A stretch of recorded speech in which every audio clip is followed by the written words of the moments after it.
Todd de plus en plus est très lucide sur ce plateau et on félicite Todd pour cela. Donc on ne fait pas en sorte que Todd s'énerve encore et revienne à des anciens comportements. Alors, Todd, on vous pose une question simple. Hein. Est-ce que le karma est toujours juste? Je prends un exemple, vous allez me rectifier tout à l'heure.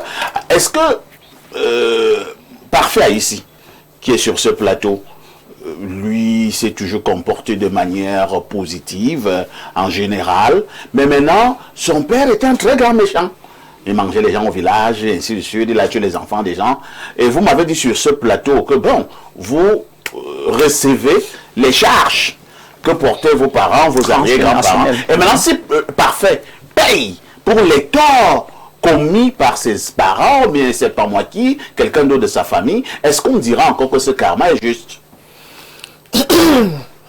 Peut-être au niveau des premières définitions qui ont été données, on n'est pas allé jusqu'au bout de la compréhension du mot karma. Allez-y. Le mot karma en sanskrit veut dire action. Et dans action, il y a des bonnes actions et des mauvaises actions.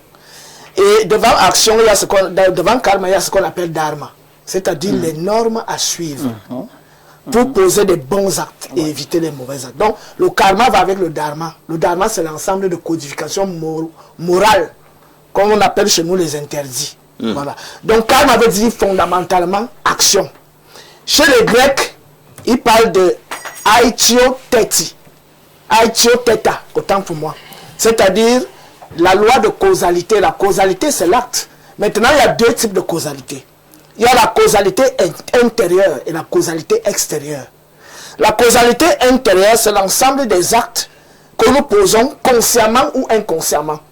La causalité extérieure, c'est des phénomènes tels que la respiration, le rayonnement du soleil, la chute des troncs, des branches d'arbres, les morsures de serpents. Ça, c'est la causalité extérieure.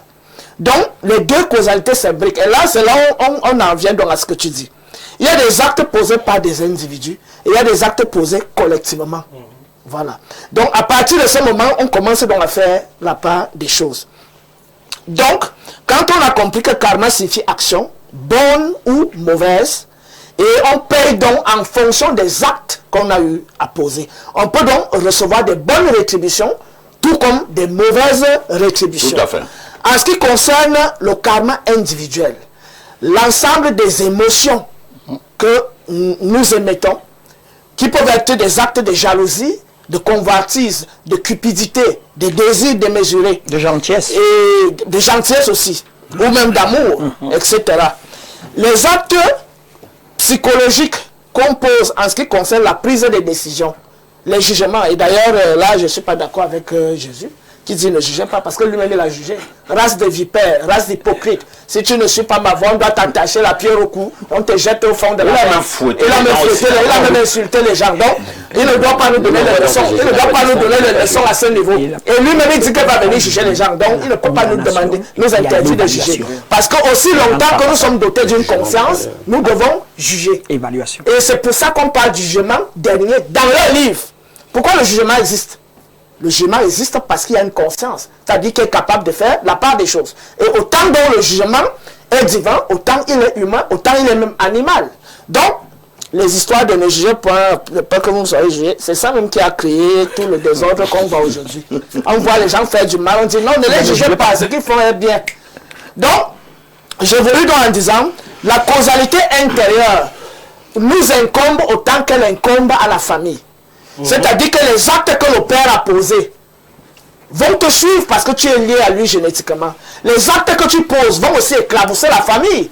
Donc, si tu es, par exemple, un voleur, hein, et que l'un de tes cousins est un voleur, on va dire que ça, c'est la famille des voleurs. Tu vois? Donc, maintenant, où est-ce que nous, en Afrique, on fait la part des choses? On fait la part des choses où la réparation des fautes commises par un membre de la famille peut s'opérer au niveau des rites collectifs, les rites expiatoires comme le Choro Lombari, hein, tout ce que vous connaissez là, les conciliabules où les gens s'asseyent, on décide qu'il y a eu ça, il y a eu ça, il y a eu ça. Pour apporter les réparations, il faut d'abord remettre ce qu'on a pris aux autres là-bas, il faut réparer, chez nous le pardon n'existe pas sans réparation. C'est clair. Que pardonne-moi, par Seigneur, la miséricorde chez nous n'existe pas. Chez nous, si tu m'as fait du mal, tu m'as causé du tort, tu dois réparer ce tort. Soit c'est toi-même, soit c'est ta famille qui doit réparer ce tort. Maintenant, en ce qui concerne la causalité intérieure, ce n'est pas parce que la famille s'est assise pendant que tu es couché là, que tu es cadavre là. Et qu'on a dit qu'on va réparer les fautes. Les fautes qu'on répare, c'est pour éviter que cela arrive aux autres. Mais toi-même, en transitant de l'autre côté, tu portes ta charge énergétique. Et c'est cette énergie qui se réincarne. Et là où Alain Duc s'enferme dans ce qu'on appelle les neurosciences, où il dit la conscience est liée au cerveau. Mais mon frère Alain Duc, l'eau a la mémoire. C'est pour ça que quand tu parles à l'eau exécute ce que tu dis. Scientifiquement, c'est démontré que l'eau a la mémoire. Mais est-ce que l'eau a le cerveau? Est-ce que c'est donc la conscience n'est pas forcément liée au cerveau. La mémoire n'est pas forcément liée au cerveau. Et la conscience est un aspect de la mémoire. La conscience, d'ailleurs en psychologie, en métapsychologie, ça s'explique. Il y a ce qu'on appelle l'inconscient. Il y a ce qu'on appelle le préconscient et le conscient. Donc l'inconscient rassemble tous les actes qui émanent des actes manqués, des actes posés par l'individu, y compris l'inconscient collectif, c'est-à-dire l'ensemble des actes posés par la famille, qui ont donc un impact. D'ailleurs, le psychologue Carl Gustav Jung, qui est l'un des disciples de Freud, a élargi cela à ce qu'on appelle aujourd'hui l'inconscient collectif. D'ailleurs, qui était connu chez nous, d'où les rites traditionnels. Donc, quand tu transites, quand toi tu as posé tes actes, la famille a fait la réparation pour que les autres ne soient pas éclaboussés. Maintenant, quand toi tu transites, on te met en prison de l'autre côté là-bas. Il y a les prisons là-bas. Il y a des sentences là-bas. Maintenant, pourquoi certains reviennent? Ils reviennent pour réparer leurs fautes. Wow. Et c'est ça le jugement. Si tu n'avais pas été jugé, tu reviendrais pour réparer les fautes comment? Et il y a 3 degrés de jugement. Il y a la réincarnation, il y a l'errance. Il y a le d'autres qui se réincarnent en animaux. Maintenant, quand ils veulent reprendre les corps humains, ils entrent dans le feu de la flamme de purification. Et c'est aussi ça la rétribution. Donc chez nous, on a plusieurs degrés de punition. Il y a la sentence collective de la famille pendant le Ndongaou, à Kabe ici, à Obiakou ici. Il y a des rites qu'on fait sur celui qui a fait du mal. Et la famille est lavée. Il y a de l'autre côté, quand tu arrives chez les ancêtres, il y a des sentences qui sont prononcées en fonction des actes que tu as posés. Dans la réincarnation, tu peux naître avec des bras coupés, lépreux, invalides. Il y a des gens qui naissent comme ça. C'est les dettes karmiques qui viennent payer. Mais cela n'exclut pas la compassion. La compassion commence déjà par les rites familiaux, où on veut laver la face de la famille. Très bien. Et ça n'empêche pas que quand tu vois quelqu'un souffrir, que tu lui viennes en aide. Je termine donc par là en disant ceci. Le dernier degré de ce que nous, chez nous, on appelle le karma, la punition, c'est-à-dire la rétribution, c'est soit la réincarnation en un animal, qu'on va manger plus tard, on a évoqué ça la dernière fois.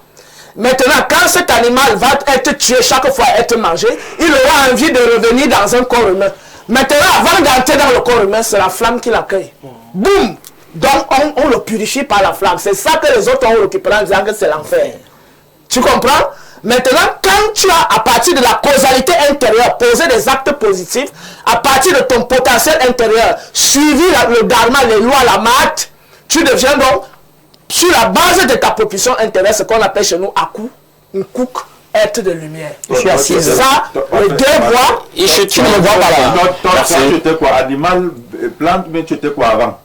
c'est pas ça le non, comment? C'est la mémoire de l'eau. C'est un travail mené par un scientifique japonais. Il ne faut pas s'aimer la confusion dans l'esprit des gens. Quand on parle de la mémoire de l'eau, ce n'est pas la mémoire, la conscience humaine. Parfait, l'eau a une structure chimique. Il y a des vibrations, des pensées qui sont la structure, le positionnement spatial des molécules de l'eau. Est-ce que c'est tiré par les cheveux d'appeler ça mémoire au sens humain que nous avons de ce qu'on appelle la mémoire? Merci. On va tromper les gens.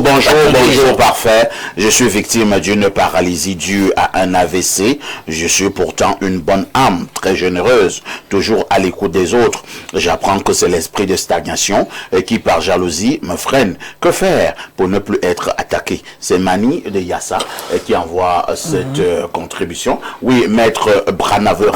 Initiation 1 chez moi, j'ai 7 niveaux: guérison, libération, éveil, élévation, illumination, autoréalisation, rayonnement. Il prend initiation 1 chez moi après 3 mois de formation, de compréhension.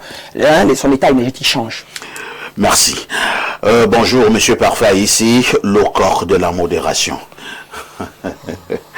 Depuis que Banga est arrivé sur ce plateau, Alain Ndou commence à montrer ses limites. On lui, je sais pas de quoi vous parlez, hein.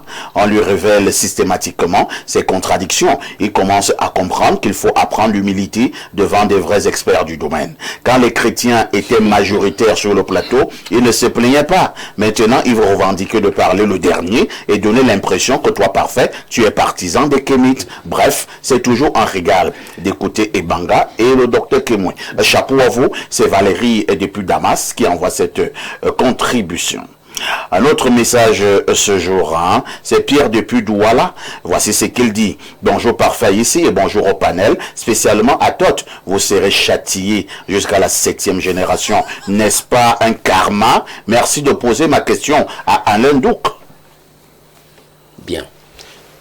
Ce n'est pas un karma. Je m'explique. Parce que dans la même Bible, il cite un texte d'Exode, dans le Décalogue. Il y a un autre texte, quand vous êtes dans Ézéchiel 33, qui dit qu'on arrêtera de dire que les parents ont mangé du raisin vert et c'est les dents des enfants qui en ont pâti. Donc, rien que ça annule déjà l'interprétation qu'il voulait donner du texte en question. Là-bas, le texte qu'il utilise parle d'un concept, celui de la malédiction. La malédiction. Voilà. C'est pas le karma, dans le sens que vous donnez du karma. Alors, 212, c'est un message qui nous vient du Maroc. Waouh, on a une femme sur ces plateaux. Quelle grâce. Ça change des visages durs. Comment on a l'habitude de voir sur ce plateau. Je l'aime déjà. Mais son affaire de je suis chrétienne et rosicrucienne là, j'ai dit non.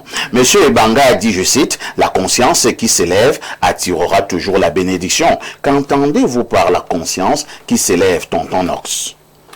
Bien, quand on parle de la conscience qui s'élève, ça renvoie à un processus d'initiation. Car l'initiation, c'est quoi? C'est l'expansion de la conscience. Et au fur et à mesure que quelqu'un... Pas toute initiation, hein. Non, bon, il y a l'initiation à la... Bah, c'est vrai, bon, voilà. Entrons dans le sens liturgique du concept. L'initiation, c'est l'expansion de la conscience. Quand la conscience s'élève... C'est l'introduction à... Bon, je dis encore, il y a plusieurs façons d'expliquer l'initiation.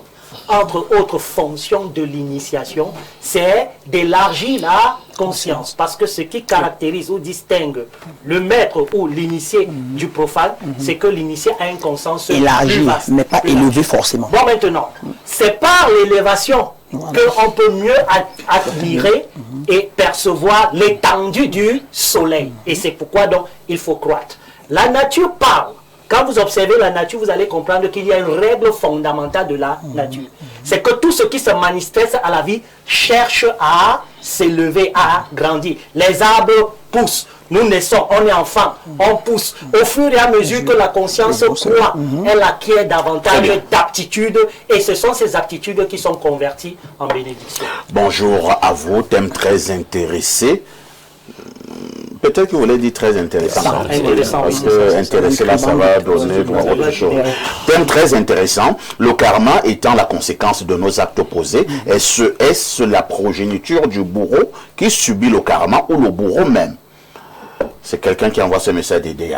Oui, mais non, la progéniture, pourquoi tu peux subir? C'est parce que, c'est quoi? Ce que nous émettons sont les vibrations. C'est-à-dire que si quelqu'un a tué et qu'il se culpabilise, il dort la nuit, il dort mal, et il accouche des enfants, ou alors il se couche avec sa femme, il transmet à sa femme les vibrations de sa culpabilité. Et même quand il va parler à ses enfants, si quelqu'un est gentil, il parlera à ses enfants gentiment. Il va donc transmettre les vibrations positives. Donc, bien évidemment, on peut hériter des karmas négatifs comme des karmas positifs. Vous avez encore un message là qui vous est adressé. C'est un bonjour qui n'est pas du tout amical. Quelqu'un me dit ici, bonjour Parfait ici. Concernant le débat de ce jeudi spiritualité, j'aimerais dire à votre invité, la dame, aux plusieurs casquettes mystiques qui blasphèment en appelant Jésus-Christ son grand frère. C'est vraiment dommage. Du coup, on ressent que tout ce qu'elle parle n'est que diversion. Est-elle capable de nous définir l'essence de Dieu, ce qu'il est et a? C'est pour lui dire qu'aucun être créé par Dieu Tout-Puissant ne peut avoir la lumière en lui sans être compatible à Dieu Tout-Puissant qui aujourd'hui a ouvert la nouvelle ère, qui est l'ère du règne, et a fermé l'ère de la grâce. Jésus-Christ qui s'est réincarné et a pris le nouveau nom, Dieu Tout-Puissant, dans ses nouvelles paroles du livre scellé qu'il a ouvert aujourd'hui, nous parle bel et bien du karma, car l'homme se réincarne après la mort pour venir payer les actes qu'il a posés à son premier passage sur la terre. Certains se réincarnent en animaux, en arbres, etc., d'autres en humains, et tous ceux qui naissent handicapés, c'est pas le hasard, c'est le karma. C'est Simon depuis Douala. Très bien, merci beaucoup Simon. J'aime bien. Il faut déjà noter que tous les étrangers le notent. Hein, j'aime bien tout ce qui est contraire à ce que je suis. D'abord, premièrement, et j'aime bien les attaques. Je suis c'est d'ailleurs pour ça que je me présente de manière, et j'assume ce que je suis. Hein, et c'est pour ça d'ailleurs que mes confrères, tous ceux qui ont fait l'élévation, ne viennent pas sur les plateaux, les vrais. Les personnes qui ont vraiment fait l'initiation vraie d'élévation ne viennent pas sur les plateaux, en général. Parce qu'on trouve que tous ceux qui sont là en bas sont ignorants. Alors donc déjà, à lui, il est un croyant. Je suis une connaisseuse. Il n'y a pas de débat entre lui et moi. Il n'a pas fait la pratique. Il est un croyant en Jésus. D'accord? Et de deux, son Jésus dont il parle dans la même Bible, vous dit dans Jean 10, 34, on lui dit, tu as blasphémé que tu es fils de Dieu. Tu seras mis à mort. Et il dit dans Jean 10, 34, n'est-il pas écrit que vous êtes des dieux? Quelque part plus tard, Jésus dit, le royaume des cieux est en vous.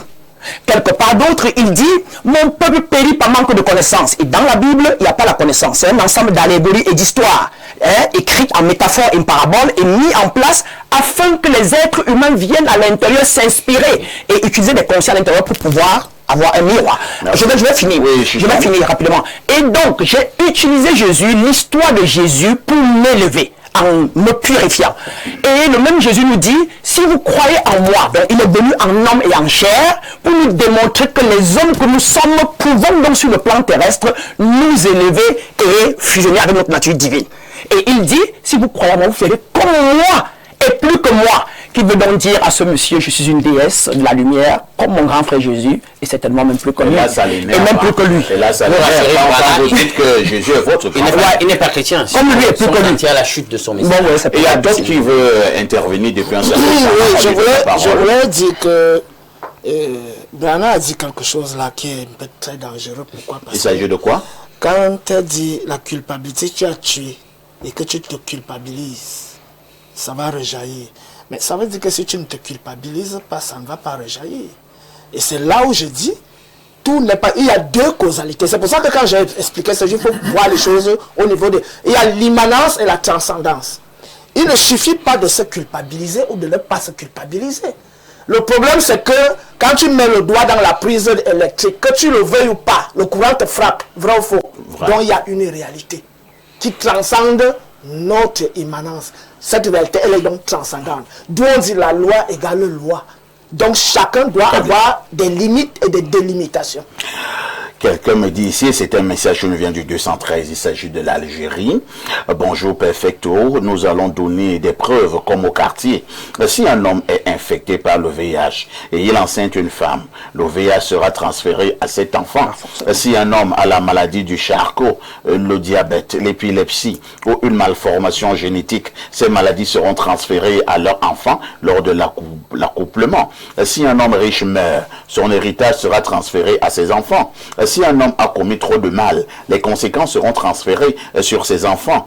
C'est pour répondre à Alain Do qui dit qu'il n'y a aucun transfert. Autant, même la science et la médecine nous démontrent qu'il peut avoir des transferts. Je lui réponds. Déjà, c'est absurde, parce que des données que moi j'ai, ce n'est pas automatique pour votre soi-disant HIV, une transmission. C'est pas automatique. C'est pas automatique ni à la partenaire, ni à l'enfant. Et des données que moi, Alain Do que j'ai, monsieur, on n'a pas isolé ce virus-là pour être capable de démontrer qu'il existe. Donc vous restez tranquille. Non, faut pas dire du n'importe quoi. C'est un raisonnement totalement absurde. Alors quelqu'un me dit ici, bonjour Perfecto, le musulman raconte, non. Je vous ai dit que lorsque vous attaquez à mes panélistes, je ne lis pas. Mais maintenant, si vous attaquez à leurs arguments, ça c'est d'accord. Ici c'est la force des arguments et non l'argument de la force. Je vous apprends ça tous les jours. Vous ne voulez pas comprendre que me voit pourquoi il vous passe la parole. Parce que vous vous attaquez pas aux individus, mais vous attaquez à leurs arguments. Voilà. Oui, très bien, parfait, pour revenir sur la question, parce qu'il m'a semblé que de M. Douk et de M. Sangar, le karma, lui, il est essentiellement pour payer des fautes. Non, absolument pas. Il y a des karmas positifs. Mais on l'a dit, hein? Il y a des karmas positifs. Voilà. Parce que qu'est-ce qui se passe? Vous voyez par exemple dans une famille, il y avait quelqu'un qui avait la maîtrise de la science médicinale. Alors il décède, il n'a pas eu le temps de transmettre cela. Il revient en un de ses descendants. J'en connais des amis, n'est-ce pas, qui ont été, dès que son grand-père, c'est-à-dire il est né, dès qu'on appelait le grand-père, il a demandé au grand-père. Le grand-père a demandé, c'est un garçon, il a dit oui. Il a dit, mon père est revenu. Et quelques temps après, il est parti. Parce que c'est ce qu'à peu près il attendait. Donc vous voyez très bien qu'il y a cet aspect-là. Ça c'est d'un. Deux, Monsieur Douk, vous avez pris l'exemple de la Bible tout à l'heure. Alors, quand Jésus a lu le rouleau du temple, le rouleau du livre, on dit qu'il lit, il dit qu'il a eu conscience que c'est de lui qu'il était question.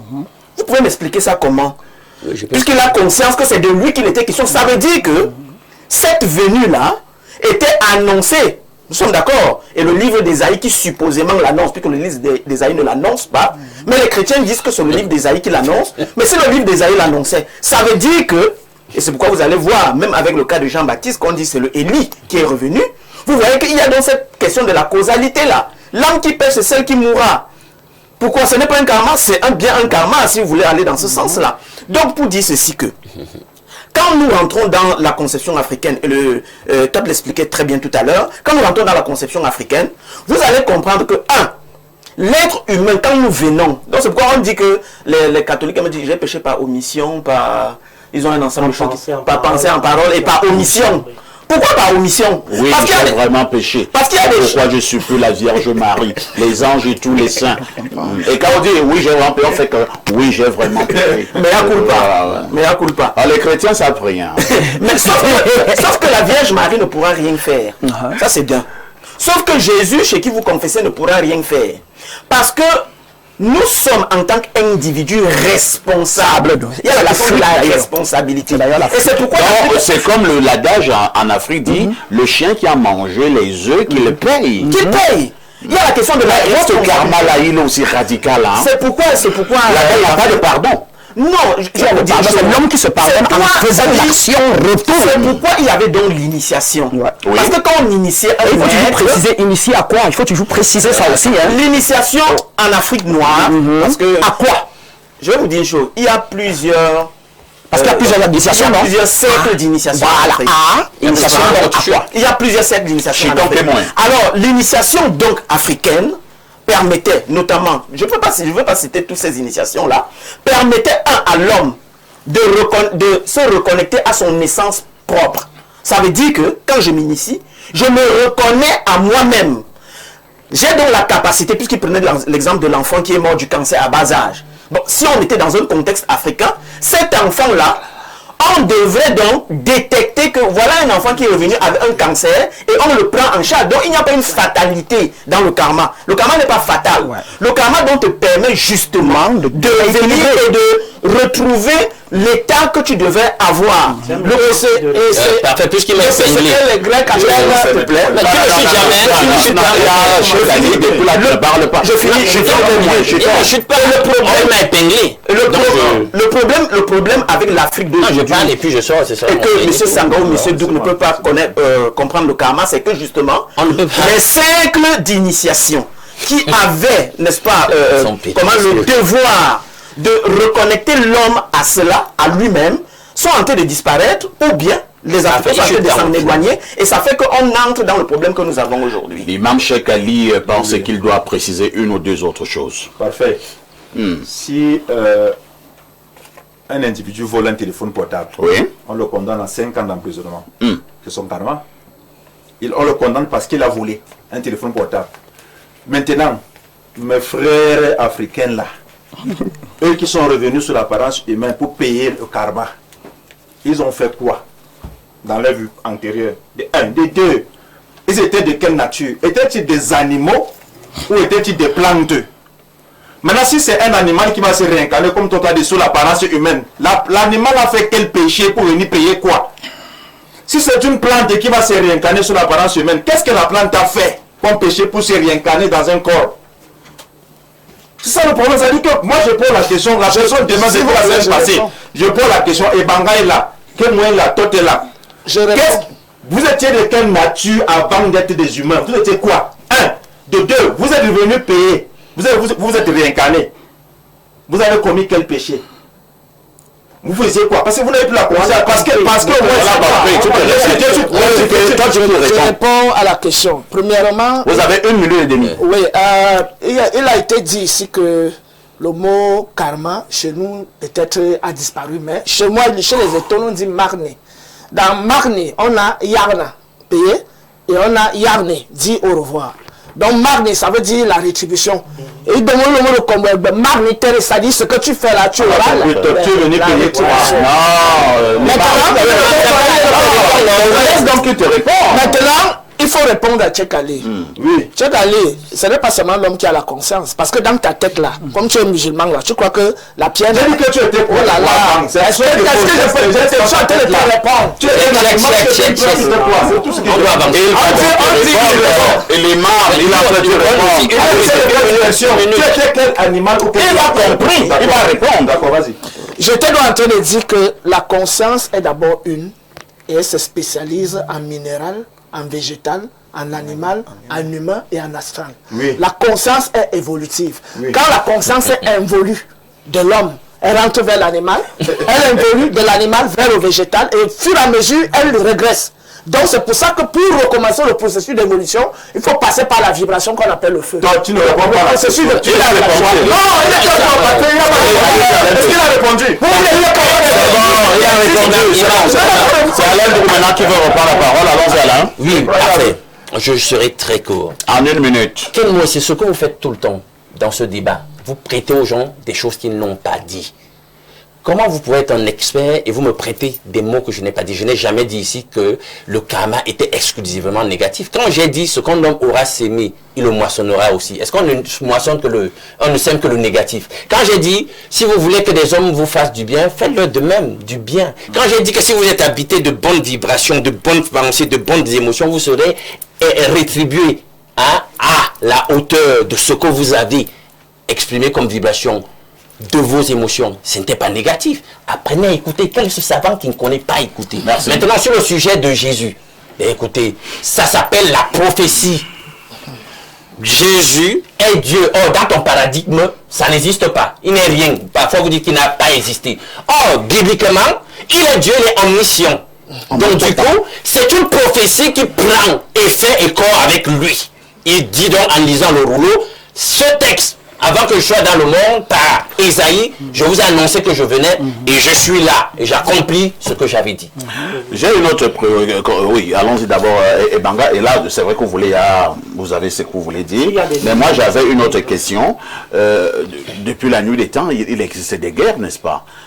Pour l'instant même, nous avons nos soldats qui veulent protéger le pays au Nozo, à l'extrême nord, et j'en oublie certainement. Alors, les militaires qui tuent lors des guerres, est-ce qu'ils sont également soumis au karma? Oui, les militaires... Non, la question est posée est je vais déjà d'abord commencer par Alain Douk et puis je réponds à votre question. Allez-y. Lorsque Alain 1 minute et demie. Oui, on parlait de l'eau. Quand on dit que l'eau a une mémoire, la mémoire est liée à la conscience. Et il a parlé de dislocation ou alors de dislocation de la structure atomique moléculaire. Modification, je veux dire. De la structure moléculaire de l'eau. Sous l'impulsion d'une parole ou d'une vibration. Oui. Il a ses mots. Oui, d'une parole, d'une intention. Voilà. Mais la question est, si la structure moléculaire de l'eau peut changer au contact d'une pensée, d'une parole, c'est qu'il y a une conscience. Parce qu'il ne peut y avoir d'interaction sans conscience. C'est le B.A.B, s'il te plaît. C'est le B.A.B de la communication. Maintenant, c'est la science vibratoire, c'est la physique. Oui. Le militaire qui tue en guerre, est-ce qu'il est aussi soumis aux lois du karma? Je réponds déjà d'abord en disant ceci. Scientifique, je veux dire. Pour le cas du meurtre ou de la mort, il faut déjà rappeler que même nos parents le disaient. Quelle que soit la bonne cause, la raison, que ce soit pour la bonne cause ou pour la mauvaise cause, le fait déjà de tuer un être humain, c'est d'abord une ignominie. Mais il peut arriver que pour des raisons qui peuvent être légitimes ou pas, on en vient à tuer. C'est pourquoi quand nos parents allaient en guerre, quand bien même c'était pour la bonne cause, pour chasser le colon, lorsqu'ils revenaient, avant d'aller embrasser leurs femmes, leurs enfants, il y avait des rites d'expiation auxquels on les soumettait pour purifier, purger ce karma qu'ils ont amené avec eux. Et ce rite, qu'on vous le dise, ne se faisait pas simplement par les lavages. Il y avait également, comme je l'ai dit, lorsque le sang est violemment versé, il réclame en compensation un autre sang. Il y avait dans ces rites d'autres sacrifices de sang, les chèvres et tout, pour compenser, parce que le sang versé appelle le sang. Au type, monsieur parfait, la patience n'est pas une attente passive, c'est une surdité choisie dans le vacarme. Non, ça c'est un message, je pense celui d'aujourd'hui, hein. C'est toujours s'acquiert. Deux aspects karmiques sont à examiner. Le karma social qui lui est la main invisible de l'immanence. Nul besoin de transcendance pour que l'acte revienne à sa source, car la trame du collectif restitue au coupable le poids exact de son œuvre. Mais dans la perspective ésotérique, le karma est la loi silencieuse, l'équation cosmique qui équilibre les plateaux de l'âme sans recourir au théâtre du châtiment, ni enfer, ni paradis, seulement la cause qui se prolonge dans ses effets, froide, exacte, incorruptible, et d'autant plus redoutable qu'elle ne juge pas, elle ajuste. C'est la justice ontologique de l'un, de se souvenant de lui-même à travers la multiplicité des devenirs. Mais, monsieur Parfait ici, j'ai l'impression que Alain Doc a l'aisance de faire des analyses scientifiques uniquement sur des idées auxquelles il ne croit pas, comme la réincarnation. Il admet rapidement, sans recherche aucune, qu'un arbre qui se redresse est mystique, mais pour la réincarnation, il fait de la pseudo-science. Je suis vraiment dessus de son niveau scientifique. Monsieur Parfait, aucune physique vibratoire ou électrodynamique quantique, chromodynamique, théorie des champs ou mécanique ondulatoire ne valide l'hypothèse selon laquelle la cognition en tant que processus neuroélectrochimique générait des ondes prorogatives mesurables au sens strictement physique. Pour rester poli, je dirais juste qu'il raconte du n'importe quoi. Bon, celui qui raconte du n'importe quoi, Saker, c'est toi, parce que je ne vois pas déjà sur le plan objectif et cognitif le rapport entre la dénonciation et mon propos, mon analyse, ma vision au sujet de la dénonciation et le sujet que nous avons. J'ai dit qu'il y avait quelque chose de fabuleux qui s'est produit là-bas avec cette table, c'est du surnaturel, je m'en suis tenu à ça. Très bien. Ce que tu fais comme analyse, c'est brouillon. Quel est le rapport? C'est compris. Il a dit que tu racontes du n'importe quoi. C'est lui qui raconte du n'importe quoi. Tu lui dis maintenant que c'est du brouillon. Il veut se rendre intéressant. Il t'a insulté, toi aussi tu l'as insulté. Alors, maître... tu as dans la cuillère le champ des insultes. Et moi, je prends dans la cuillère. Tu l'as insulté, ça va. Maître Brana, comment nous devons finalement vivre, à nous qui sommes en ici sur Terre, lorsque nous pensons au karma? Très bien. Merci beaucoup, Parfait. Et comme je dis toujours, peut-être d'autres parleront des livres qu'ils ont lus où ils ne veulent pas expérimenter, ou encore moins, la plupart des personnes fuient les responsabilités de leur âme. Je vais donc dire que nous sommes tous des dieux. Hein, et c'est écrit dans la Bible, Jean 10:34 le dit, Jésus l'a démontré, et je crois que c'est ce que Mohamed voulait transmettre à ses fidèles, par hasard. Pardon. Alors donc, nous sommes tous faits des caractéristiques du divin. Et ce que chaque être humain recherche, et ce que Dieu veut par là nous dit, c'est que nous devons nous élever dans l'équilibre de deux mondes, c'est-à-dire que de notre ombre et de notre lumière. Et dans cette équilibre qu'on parle de Dieu, on dit que vous avez atteint la déité et la lumière. Alors, en matière de karma donc, je peux vous conseiller simplement d'abord, de croire en vous, que vous êtes la lumière et que vous pouvez activer votre lumière. Et de deux, comment le faire? C'est simplement de parler, de penser, de transmettre que tout ce qui est élevé, tout ce qui est positif, tout ce qui est poli, l'harmonie, la plénitude, parlez de ça, la grâce, et vous allez voir que vous serez à mesure de transcender et transmuter vos zones d'ombre ainsi vous allez pouvoir équilibrer votre karma. Nous sommes au terme de ce programme. Nous venons de passer 2h30 et vous avez justement l'impression qu'il fallait encore qu'on nous ajoute 1 heure de temps. Mais désolé, cela n'arrivera pas. Merci à Tot, merci à Kemoy, merci à Evanga, merci à Alima Pekali, infiniment merci à Maître Brana Bena Nia. C'était sa toute première fois d'assister à ce programme. À vous d'en juger. Est-ce qu'elle mérite qu'on l'invite encore sur ce plateau? J'attends vos réactions, parce que vos opinions comptent aussi. Mais en attendant vos opinions, la rediff de ce programme, c'est tous les soirs à partir de 22h30. Avec tout ceci, que faites-vous encore ailleurs?